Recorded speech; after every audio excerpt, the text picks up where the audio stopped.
I'm sure you're probably all thinking in your head, this guy is talking absolute dribble. He's not going to do what he says he's going to do. You're probably all sitting there thinking that. But now here we are again, and I done what I said I was going to do. I feed off this. I love this stuff. This is what gives me energy. Saying I'm going to do something. Putting it out there for the world to see, and then going out and doing it. There's no better feeling in the world than that. I've been listening to them laugh my whole career. They've been laughing. What, an Irishman win a Cage Warriors world title? Hell no. You serious? An Irishman? An Irishman win a fight in the UFC? Hell no. Laughs all around. Okay, you gotta win. Now he wants to win a world title? Hell no, he's all talk, he's all hype, he's a joke. Laughter all around at the Joker. Then the Joker goes and wins the world title. Now he wants to win a second world title. More laughter.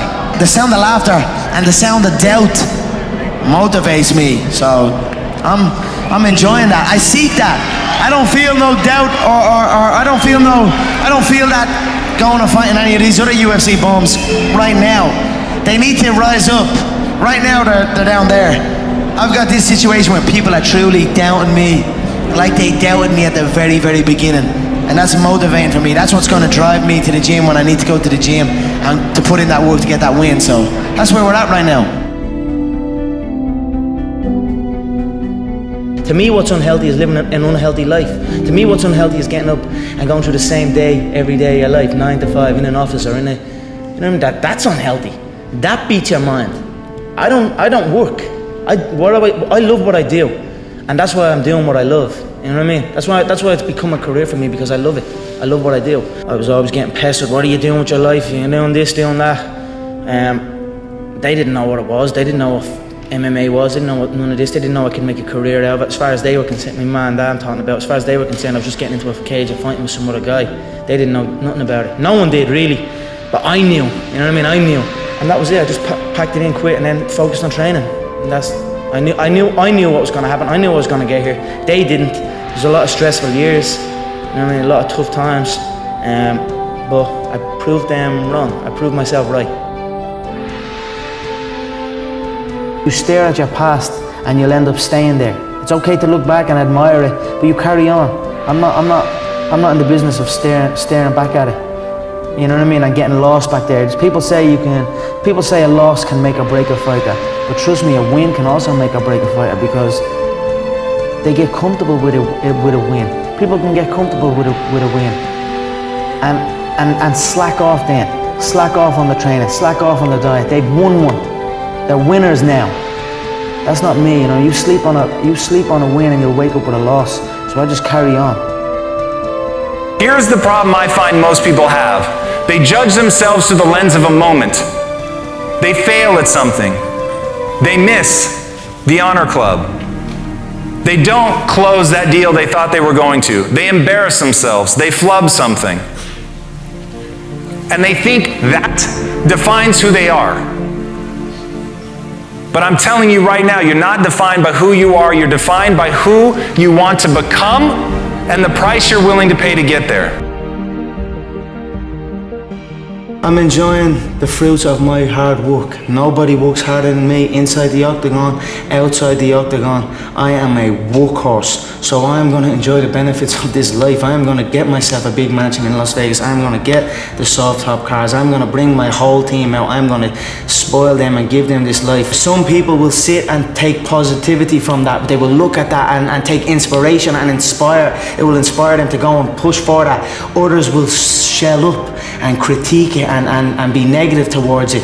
But one thing is for sure, those people will stay where they are. The people who take inspiration from it will rise up and also one day experience that life. So this is human nature. Some go one way, some go the other way. But I am enjoying my money, my hard-earned money that I have dedicated my life to. People can say it's barbaric and martial arts is barbaric, or this game is too much. You know what I mean? It's two men beating each other or whatever. The martial arts life will give you a discipline, will give you dedication, will give you a drive that you won't get nowhere else. So whatever these kids that come in that size with their parents, whatever they decide to do, whether they decide to conquer the martial arts world, the fighting game, or whether they want to go and conquer the business world, whatever they decide to do, training for combat sport, training martial arts will give them that confidence to go and excel in anything. So people can can criticize about it all they want.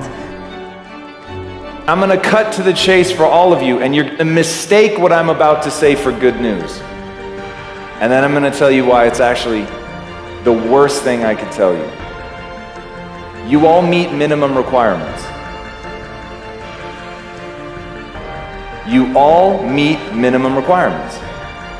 So whatever it is you want to do, I'm not gonna say that it's gonna be easy for you because you're ultra smart or something. You probably aren't. But everyone that I've encountered here, literally, without exception, every single person that has come up to me and said something, you meet minimum requirements. Even you awkward that have a hard time like making eye contact. Even you guys, I'm telling you right now, you've got some shit you're gonna have to deal with, but you meet minimum requirements. Now, minimum requirements for what? For whatever you want. Now that sounds great, right? But all I've actually said is now, if you don't make it, it's on you. If somebody said to you, you'll have or you'll be as successful as you are now, what would you had said back then? I believe you, because I did believe. I believed in it. I had very few people who told me that. I had a small group of people that would tell me something like that. Other than that, it was just me telling myself. Yep. So if someone came up to me and told me that all the way back then, I'd say you're damn right. Gratitude is one of the most strongest forms of power in attracting good things. You know, if you truly feel grateful for the things in your life, I always felt grateful for even the small things. I always used to celebrate the small things.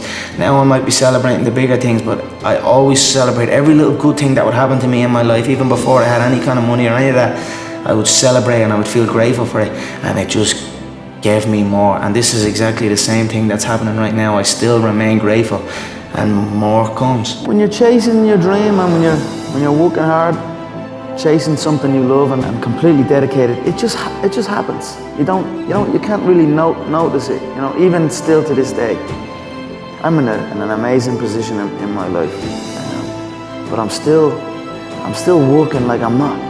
I'm still working like I'm not in this position. People get the do part. They understand their actions should be actions that take them towards what they want to accomplish. But people often miss the most important part, which is only to believe things that move you towards your goals. And I see people every day that tell themselves the story about themselves that they are worthless, that they're meaningless, that they're pointless, that their friends and family would be better off if they just died. So we have to find a way to construct a narrative about ourselves that empowers us, that lifts us up. Even though we make mistakes, even though we fall down, even though we're never going to get things right all the time, and even though terrible things happen to us. My experiences in Cage Warriors and all the other promotions, not just all the promotions before that as well, it helped prepare me for certain situations that you'd find yourself in. But you're talking, even fighting in the UFC and then fighting on a McGregor show in the UFC is leaps and bounds different. You know what I'm saying? Absolutely. So everything has been a learning experience for me, and I take everything as a learning experience, and I look to grow from it. And Sure. And you know what? That's why I keep growing.